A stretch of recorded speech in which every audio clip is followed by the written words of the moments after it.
24 नवंबर 2011। Karachi Shah Faisal colony. ये कहानी किसी फिल्म की नहीं है, बल्कि कराची के शाह फैसल कॉलोनी में पेश आने वाला एक ऐसा सच्चा वाकया है जिसने मोहब्बत, नफ़रत, गैरत और इंतकाम ने मिलकर एक ऐसे वाकये को जन्म दिया जो कि पाकिस्तान में बहुत कम लोगों के सामने आया।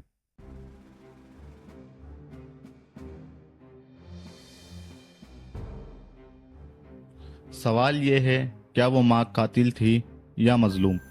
फैसला आप करेंगे, लेकिन इस कहानी का हर लम्हा, हर मोड़ आपके ज़मीर को झंझोड़ कर रख देगा।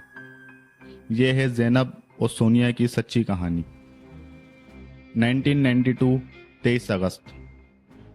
मुल्तान शहर की गलियों में शादी की रौनकें थीं। घर वालों के दिल मोहब्बत से झूम रहे थे और इन्हीं खुशियों के दरमियान इरशाद बेग ज़ैनब नामी लड़की को बिहा कर ले गए। New life, new dreams, but destiny के पेजेस पर कुछ और ही लिखा था।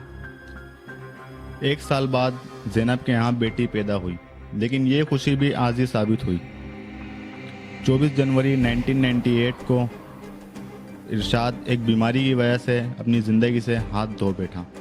अब एक माँ और छोटी सी बच्ची, एक बेवा औरत अपनी बच्ची का बोझ उठाए ज़िंदगी के सामने खड़ी थी।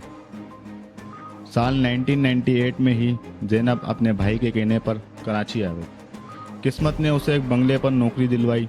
उस बंगले पर उसकी मुलाकात एक अहमद नामी शख्स से हुई। अहमद जो कि फ़ौज से फ़रार हुआ था और अब उस बंगले पर चौकीदार की नौकरी करता था। कुछ दिनों बाद अहमद और ज़ैनब की अंडरस्टैंडिंग अच्छी हुई और उन दोनों ने शादी कर ली। लेकिन ज़ैनब को क्या मालूम था, इस शादी के बाद उसकी ज़िंदगी जहन्नम बन जाएगी। शादी के कुछ सालों बाद ही अहमद अब्बास का असली चेहरा सामने आने लगा।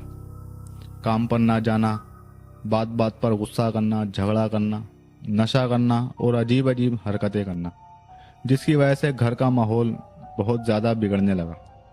और अब ज़ैनब की बेटी सोनिया भी 16 बरस की हो चुकी थी। एक रात सोनिया अकॉर्डिंग टू रूटीन पढ़ाई करके सो गई। हल्की सी नींद में उसे फील हुआ कि उसके बराबर में कोई बैठा हुआ है, उसके प्राइवेट पार्ट्स पर टच कर रहा है, हाथ फेर रहा है। आँख खुलने पर देखा तो वो उसका सौतेला बाप अहमद ही था। सोनिया की चीख निकलती है, जिसकी वजह से ज़ैनब सोनिया के रूम में आ जाती है। फिर सोनिया अपनी माँ को सब कुछ बताती है और ज़ैनब अहमद को धक्के मार के घर से निकाल देती है। लेकिन ये सिर्फ वक्ती कामयाबी थी। आने वाले दिन, आने वाला वक्त बहुत ज़्यादा ख़तरनाक होने वाला था। 2 दिन बाद अहमद रात के वक्त में नशे की हालत में घर आया।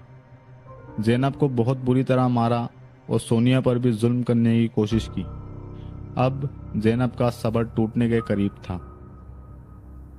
गम और गुस्से ने उसके दिमाग में बहुत ही ख़तरनाक मंसूबा तैयार कर लिया था और ज़ैनब जान चुकी थी कि अहमद सोनिया को माली और जानी दोनों नुकसान पहुंचा सकता है। ज़ैनब सोनिया को कराची में ही मामू के घर भेज देती है और अहमद से कहती है कि सोनिया मुल्तान गई है।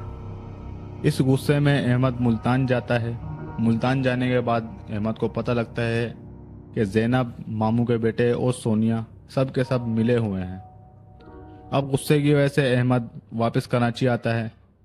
मामू के घर से सोनिया को वापस लाकर अपने घर में जंजीरों से बांध देता है।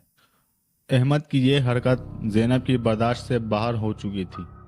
ज़ैनब ने अपने भांजों के साथ मिलकर एक मंसूबा बनाया और एक रात नींद की दवाई चाय में मिलाकर अहमद को दे दी। जब अहमद गहरी नींद सो गया, ज़ैनब ने अपने भांजों को बुलाया। उन तीनों ने मिलकर सोनिया की जंजीरें खोली और उसी जंजीर से अहमद का गला घोंट दिया। अब कातिलों को डेड बॉडी ख़त्म करनी थी। पहले उन तीनों ने अहमद का सर काटा और बाकी बॉडी के 62 पीसेस किए। आधे पीसेस को ज़ैनब ने एक भगोने में डाला और डालकर पकने के लिए चूल्हे पर रख दिया। पकते हुए गोश्त की बदबू इधर उधर गई। बदबू की वजह से जो मकान मालकिन थी वो उनके घर में आई और उसने देखा कि ये क्या काम हो रहा है। ये सब देखकर उसने पुलिस को बुलाया। पुलिस ने जब आकर ये सब देखा तो एक पूरा शख्स काट के रखा हुआ है उसका आधा गोश्त पकाया जा रहा है, सर अलग किया हुआ है और बाकी गोश्त अलग रखा हुआ है, कटा हुआ। ज़ैनब का एक भांजा तो मौके पर ही फरार हो गया और दूसरा भांजा ज़हीर ज़ैनब के साथ पकड़ा गया। ज़ैनब ने पुलिस को बयान दिया कि हाँ, मैंने इसको मारा है क्योंकि ये मेरे साथ बहुत गलत हरकतें करता था, मुझे खुश नहीं रखता था, मुझे मारता था, नशा करता था और मेरी बेटी पर भी गंदी नज़र रखता था, इसलिए मैंने इसको मारा है। ज़ैनब और उसके भांजे को 11 साल की सज़ा हुई और फिर फांसी दे दी गई। तो मिलते हैं नेक्स्ट वीडियो में। अल्लाह हाफिज़।